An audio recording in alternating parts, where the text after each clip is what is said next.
dynamic ad or dynamic program insertion all about? Basically, is that we have a linear feed or broadcast feed, and we do replace commercials on the fly within that linear feed once we deliver the content to the end user, either to their desktop computer or through their mobile device. So to do this, we had to work on the broadcast feed itself, and we are inserting in our SDI feed.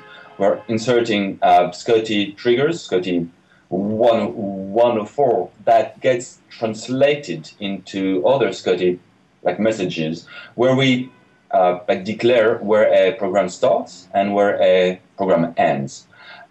What we're doing today is that we are solely working on the whole national ad block. So we do replace the whole ad block. But we have made in the past some provisions in the standard to declare changes on per ad or per distributor, i.e. DirecTV or provider. And if we then wanted, we could, in theory, replace all ads or just the local avails or just some of the commercials. So this is on the broadcast side. Now, this needs to be translated inside the player, and we have, as said, both desktop and mobile. On the HLS client, on the mobile client, the mobile client does recognize the ad tag, and it inserts then these ad tags in the HLS playlist.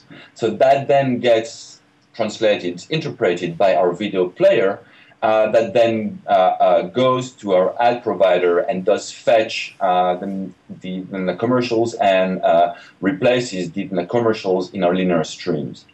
On the desktop side, what we're doing is that we are still we're using the SCOTI 35 data, so that just declares the ad break, and we use them as cue points. And our video player looks for these cue points, and once it does reach then that cue points, it does pause the linear stream.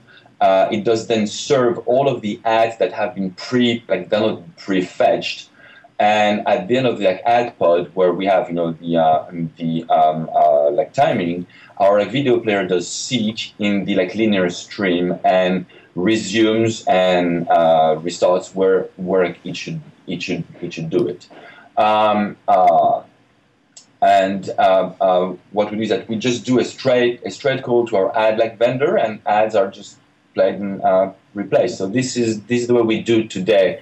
Thank you, Cyril. And there's a great say from John Wanamaker.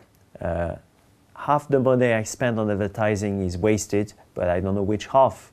Can you please expand on this? This is indeed an old problem. John was a very famous pioneer in marketing in the 19th century. Now we can create targeting advertising, not only with web, which is known now, but also with TV. This is done through collecting wealth of information coming from set-top boxes and demographic information merged together, so we can make sure that the ads which are broadcasted to the right audience. Here is another example from the US, and we're going to talk about Comcast, was the #1 cable operator in the country. And Comcast just alone in 2012 has actually broadcast, if we can say so, 2.4 billion hours worth of VOD content, video on demand content. So the big challenge for the company is to actually ensure that the advertisements offered to those viewers actually match their profile. So it's been an ongoing effort for Comcast, for the group, over the past few years. So Cyril, one way of making money is about buying things using your TV set, so it's also known as T-commerce. Can you please tell us a bit more about this?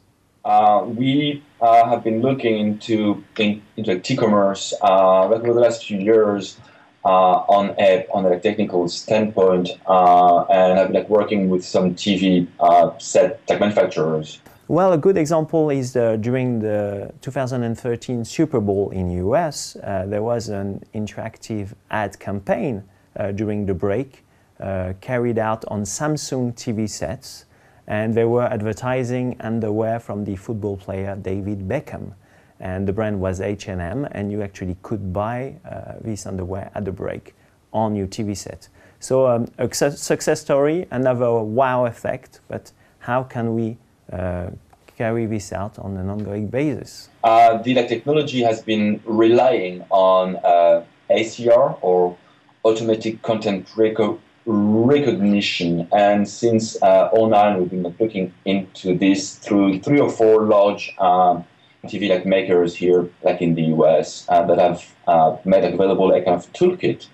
The way this works is based on fingerprinting of content, and the TV set tends to scan a small portion of its screen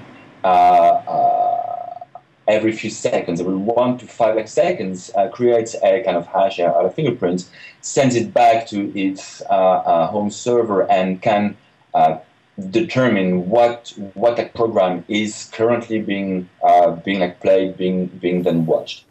So it's quite interesting because the electronics program guide, as we know it, has got a similar mechanism so that you can see what's on TV, what's coming next. So there's this mechanism of trigger. So it's not new. It's now how do you actually make a trigger between the content and the screen, and you link this to the viewer.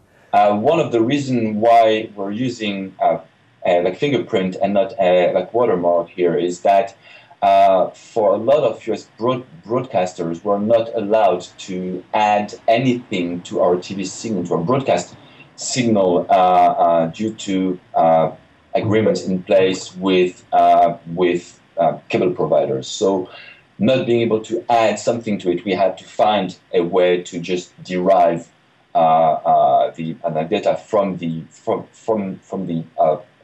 video.